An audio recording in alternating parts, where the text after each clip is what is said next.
Hi, I'm Dr. Jeffrey LeBenger. At Summit Medical Group, we believe that all citizens need to be informed about the important healthcare issues that affect their lives. That's why we're very proud to support important programming produced by the Caucus Educational Corporation. State of Affairs with Steve Adubato is brought to you from the Agnes Veris NJTV studio at 2 Gateway. Funding has been provided by Jersey Central Power and Light, Summit MD Anderson Cancer Center, Wells Fargo, the New Jersey Education Association, St. Peter's University, the Jesuit University of New Jersey, the law firm of Gibbons PC, and by the New Jersey Office of the Insurance Fraud Prosecutor. Insurance fraud costs New Jersey families $1,300 a year. Promotional support provided by Observer New Jersey Politics and by Meadowlands Regional Chamber, building essential connections that drive business growth.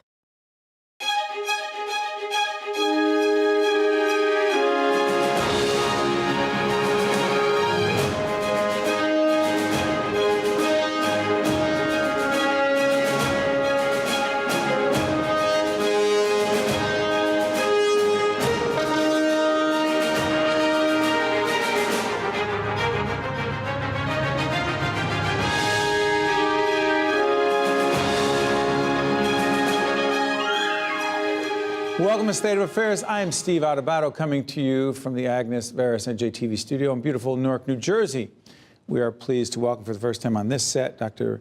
Suzanne Buchanan, Executive Director, Autism New Jersey. Started in 1965? Yes. To do what?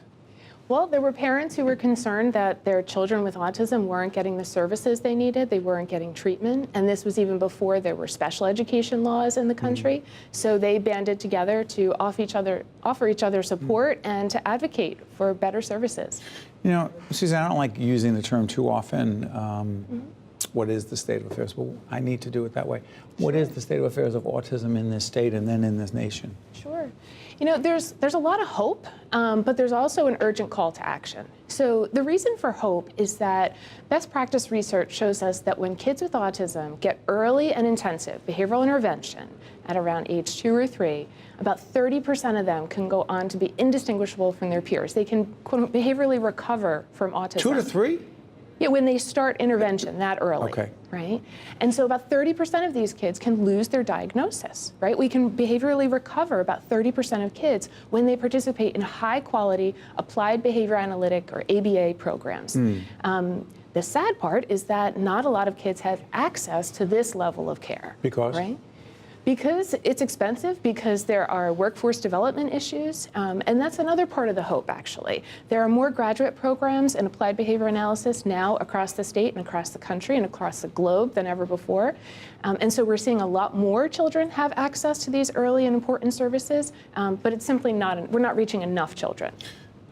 You know, in the programming that we've done around autism, and you know that my sister Michelle is an expert in the field, or an advocate and very committed. Yes. And I've tried to talk to her about this offline, and we've talked a little bit on the air as well.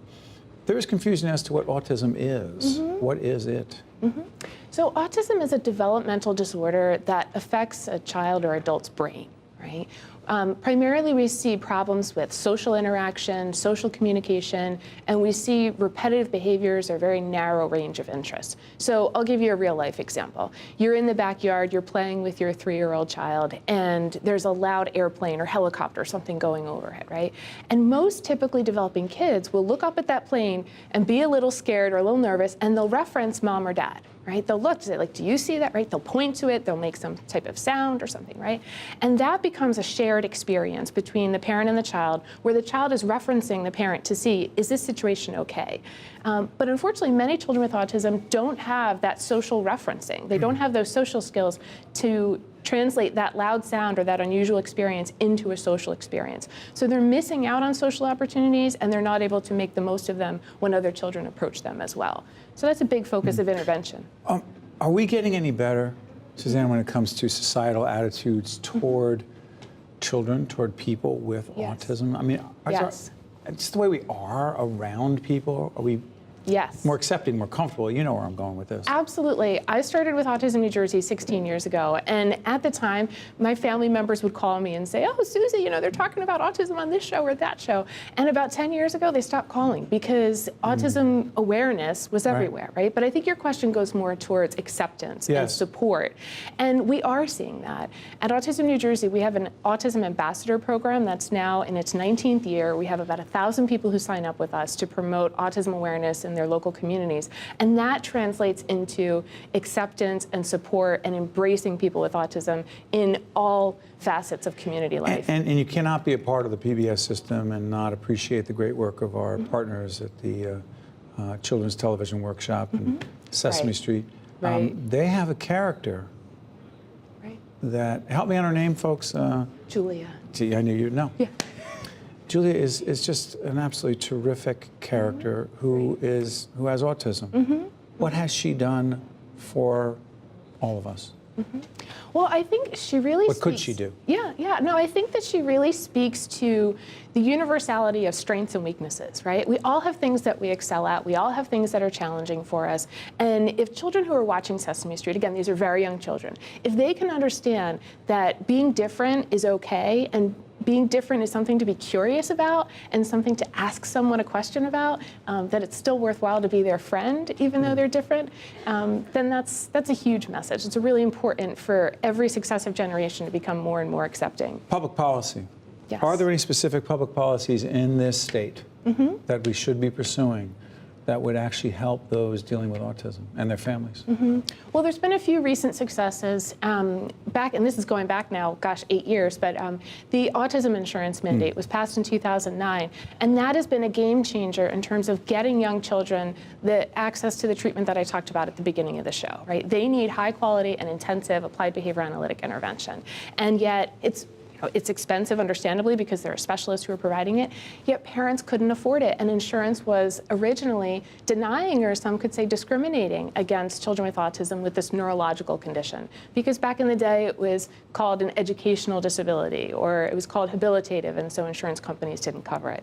But we see that changing across the country now, where 45 states have autism insurance mandates for fully insured plans. The self-funded plans, we're going company by company, and then Medicaid, we still have some work to do as well. But there is a pilot program through the Medicaid system, and we're working with the state children's system of care on quality assurance for that, which is very needed. I am hopeful. Because there's a lot of research, and there's a lot of people like myself and like you who want to promote autism awareness and acceptance. I'd like to think so. There's energy around this, and there's a desire. You know what I'm struck by? I'm struck by how many more people either have family members with autism, know someone with autism, care about someone with autism, and therefore want to do something about it. Exactly. Well, with a prevalence rate of 1 in 41, it's bound to affect a lot of us, right? And so I think one of the reasons for hope is that early on, you don't know what a child's prognosis is. So parents, professionals are doing everything they can to give that child the best chance in life, to teach them as many skills as possible, and to try to reduce some of the challenging behavior that comes with being so frustrated that you can't communicate or you can't adapt to your world. Dr. Suzanne Buchanan is the executive director of an organization called Autism New Jersey, which is doing the work to help these children dealing with autism every day. Thank you so much. Thank you. Stay with us on State of Affairs right after this. Well done. To see more State of Affairs with Steve Adubato programs, visit us online at stateofaffairsnj.org. If you would like to express an opinion, email us at info@caucusnj.org. Find us on Facebook at facebook.com/Steve Adubato, PhD. And follow us on Twitter at Steve Adubato. John Sarno is president of the Employers Association of New Jersey. Good to see you, John. Good to see you, Steve. You said to me, right before we got on the air, that we need to deal with the fact that we have a potential looming healthcare crisis in the state of New Jersey. Please describe it. Well, that scared me. I didn't mean to, but that's important. I think it's more than potential. I think it's quite tangible. I think that we are seeing for better or for worse, the unraveling of the Affordable Care Act. I know that the first attempt was stalled, but there's more to come. And why do you say that? Why do you say it's more? By the way, real quick, tell folks what the organization is, and I'll come right back to this. Well, EA&J has several thousand employer members, and we're dedicated to helping good employers be better. Okay, so some might say, hey, wait a minute, come on. The Trump administration, together with House Speaker Paul Ryan, tried it, didn't work. We're on to something else, you say. Well, we have the markets to think about. I mean, I think what we saw was essentially and this is not a pejorative, but it was a major political event. It wasn't necessarily financial or economic, and we saw that play out. The real action in terms of delivery, service delivery, pricing, healthcare for the greatest number of people, really is the market. And so that's all regulatory, and that is. You mean the exchange? Yeah, the exchange. We have healthcare exchange. Explain to folks. And we've talked about it forever. You would think people go, "Oh, I know what it is." Explain it. Well, the healthcare exchange is basically a place where individuals and employers too, but mostly individuals buy their healthcare. Right. So we have a mandate, and what happens at the exchange though is a shifting of costs. So we have 300,000 individuals who buy their own health care on the exchange. 8 out of 10 of them get help buying that care, that policy. 80%. Where do they get help? They get a tax break, a By the credit, government, from the government. or a subsidy, right? And then billions of dollars are shifted over to the carriers in the exchange that are selling the policies to be able to keep prices low. So what the ACA does for the market, the Affordable Care Act. Yeah, aside from the politics, is it shifts, it gives the carriers, Blue Cross or any other carrier, AmeriHealth, a huge financial incentive to sell health care to people who couldn't otherwise afford it. If it were to change dramatically in the way, listen, it's not going to change the way it was being described before, John, because that didn't pass. But, again, political maneuvering. What do you mean? I mean, the Department of Health and Human Services, as a matter of fact, soon is going to issue its stabilization plan for these exchanges. They can choose not to enforce the personal mandate, so that that could be done. That's not legislatively. The mandate that says you must have health insurance. Sure, and the reason why we have that mandate is so that younger, healthy people are required to have insurance to then spread the risk for folks in my generation. So hold on one second. So a 30-year-old right now has to get health insurance. He or she, healthy, no serious health problems. You have to get health insurance. And I say to that person, that's the mandate. And I say to that person, thank you, because that makes it affordable for my policy because I consume more health care than that 30%. Federal government says, you know what? The heck with that mandate. What happens then? That means that 30-year-old can now not buy insurance. And that's a devil's advocate. That's his or her right. They want to roll the dice.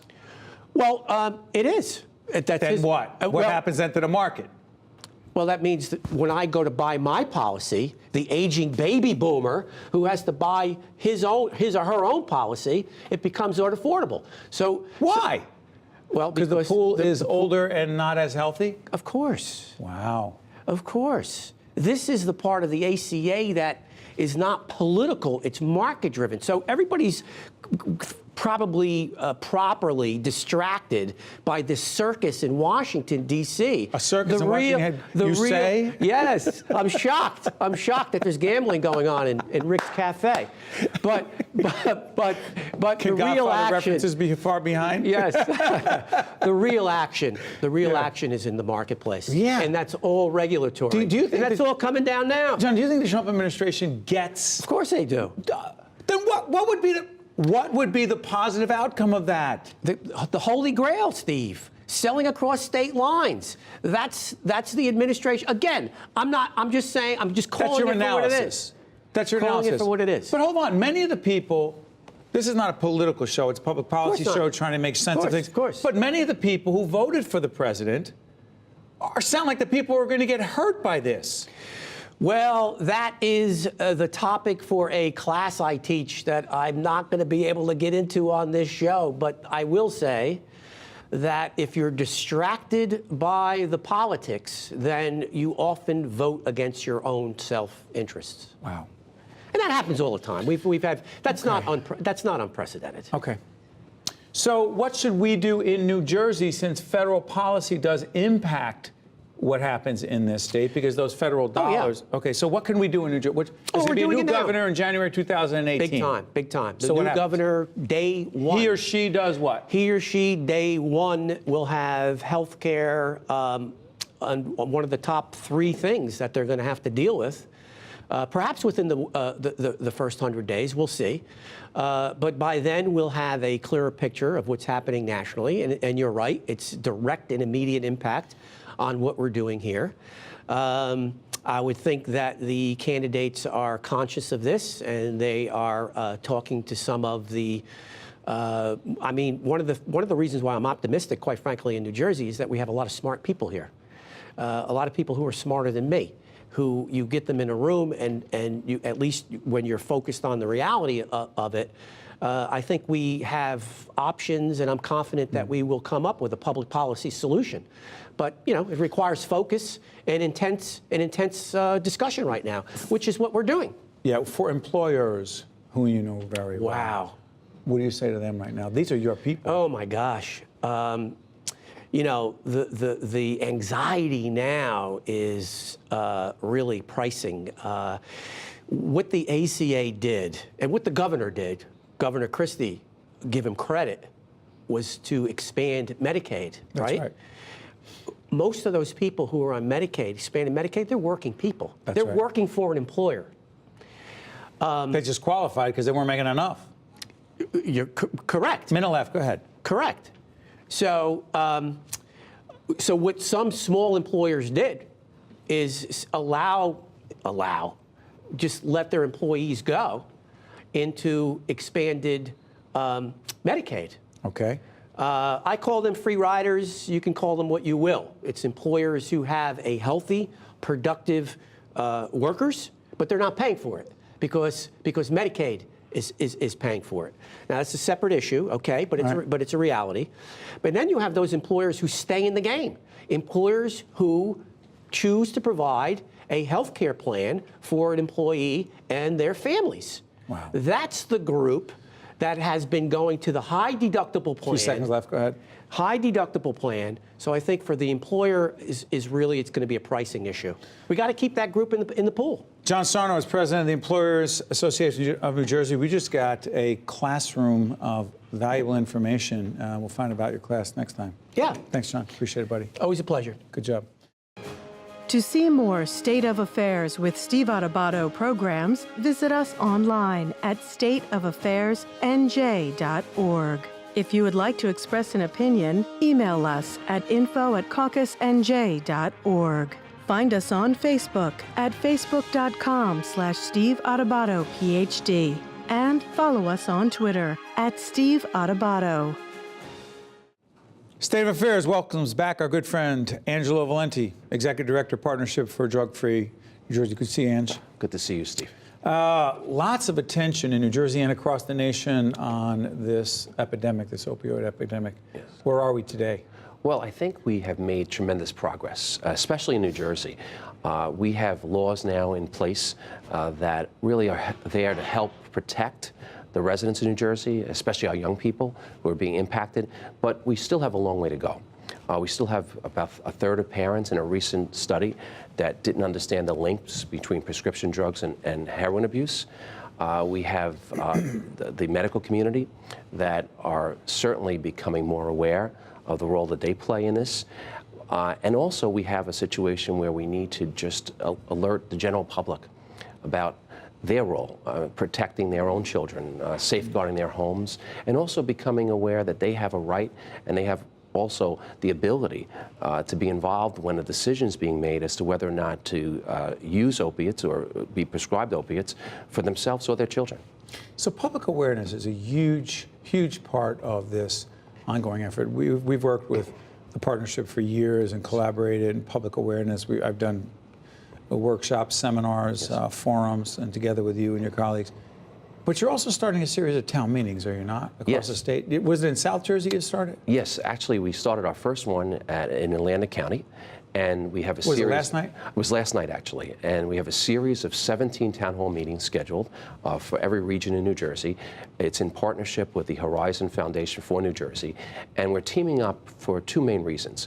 One is to be able to share information, be able to bring to the general public information about new research, information that shows that, for example, children who are prescribed opiates prior to high school graduation are 33% more likely to become addicted. But it's also an opportunity to learn, to find out what's happening at the local level, to see if there's any excellent programs that we can use as model programs for the state. And last night's event was really a great example of that. We learned about the lack of recovery coaches that existed What does that mean? in Atlantic County. A recovery coach is an individual, in many cases, who have been through recovery and through treatment, who is out there to be able to become a support system for an individual who is now in the process of starting their treatment and starting their recovery. So it's really a wonderful opportunity for that person who needs someone who's been through what they're going through to be able to support them every step of the way. Were you finding, Angela, in these town meetings that people were actually getting up and telling their stories? Without a doubt, Steve. In fact, for at least an hour yesterday, we heard from individuals in the audience, and they shared stories. Some of them were families that have been impacted directly. Others were people in treatment and prevention that were sharing what they're doing at the local level. And they were just questions about what is an opiate and how does it impact me? So I think it was really a great opportunity to really start the conversation and to continue that conversation, to be able to share this information that we learned last evening and we'll be learning throughout the next year plus with residents throughout the state of New Jersey. Let's go back to some of the basics. When we first started working together in public awareness on this, Angelo, one of the first things I asked you is, to what degree do people really know what to do with, I'll admit this, I probably shouldn't admit this on the air, but I will. So I had this back problem for a long time, and there was a prescription for these painkillers that were pretty powerful, and I only took a few of them and did not want to complete the entire bottle, right? Mostly because I was done, and I also didn't like what it did to my stomach. Here's the point. Sure. I remember that we were together on this, and it was like, you just don't throw those down the toilet, and you don't save them. Right. Well, we had started a program in New Jersey, which became a national model. That's right. It was at that point called Operation Medicine Cabinet. You bring, right, what do you do with them? Well, you bring them to a local police department. Exactly right. And in New Jersey and throughout the country now, there are thousands of locations where you can bring your unused or unwanted medicine. And that's important because in many cases, you'll find that young people who are experimenting with drugs will use the medicine cabinet as a resource to get access to those Parents, drugs. friends, parties, open it up, a relative, open, there it is. The oxycodone is there, whatever it is, Vicodin, right there it is. Exactly. And Percocet, boom. And it's also people who, for example, might be selling their homes. We're finding that people are going into medicine cabinets during open houses. But it's also for the individual that may not have a child in their home. It could be a grandparent, where a child's coming to visit a grandparent. And it could also be babysitters. You hear from young families and say that their children are young. They're 3, 4, 5 years old. They really are not in that situation where they're concerned. They should be concerned because their teenage babysitter and the friends of those babysitters might be accessing those drugs. So let's be clear. The police station is there for them. Yes. Where else? Well, they can also go to some pharmacies that are listed on our directory. Go on your site. Could we put the site up, Jackie Heyer, our great senior producer? Jackie, can we put up, boom, right there, right now. You go to your website, what happens? Well, you can go to the website, you put in your zip code, and what we'll do is you'll be able to identify locations within your region where you can safely dispose of your medicine. So it's really an easy way to be able to Police are participate. involved, other people are involved in this? Well, in New Jersey, we're very fortunate because we have support from all sectors. From the legislature and the governor, we have support from our local law enforcement, have been very supportive, from the DEA to the Attorney General to Physicians getting it more and more? Yeah, I think so, Steve. Slowly? I think it's happening. We started a series called Do No Harm. Yes. Where we I remember some forums we did with some of the physicians not jumping on board so quickly. I remember, Ange. Yeah, so you were actually the host of our first forum that we had about 4 years ago. And at that point, there was candidly some resistance. I remember. But now what we're finding is that every time we host one of these events, it's always full of physicians who want to do the right thing and want to learn about how they can really help dealing with the epidemic. Are you saying it was me? Well, I think Are you saying it was me that was causing resistance? Not at all. No, it was. I'll tell you what an education to see people come together and try to deal with this incredibly difficult problem. People can talk about the rhetoric and the politics around it, but the reality is really getting people together. Without a doubt. And this is one of those examples where everyone coming together, and that's why the town hall meetings that are being hosted by the partnership and the Horizon Foundation for New Jersey are so crucial, because over the next year and a half, we're going to be able to learn what's happening from the ground up. Angelo Valente is doing important work with the Partnership for Drug-Free New Jersey. He's executive director. Been there for how long? 26 years. Keep doing what you're doing, Ange. Thanks, Steve. Thanks, partner. Appreciate it. State of Affairs next time here from the Agnes Vera studio right here at NJTV. By the way, keep the conversation going. Follow me on Twitter at Steve Adubato. We want your questions for the next governor of New Jersey. See you next week. State of Affairs with Steve Adubato is a production of the Caucus Educational Corporation, celebrating over 25 years of broadcast excellence. State of Affairs with Steve Adubato is brought to you from the Agnes Veris NJTV studio at 2 Gateway. Funding has been provided by Jersey Central Power and Light, Summit MD Anderson Cancer Center, Wells Fargo, the New Jersey Education Association, St. Peter's University, the law firm of Gibbons PC, and by the New Jersey Office of the Insurance Fraud Prosecutor.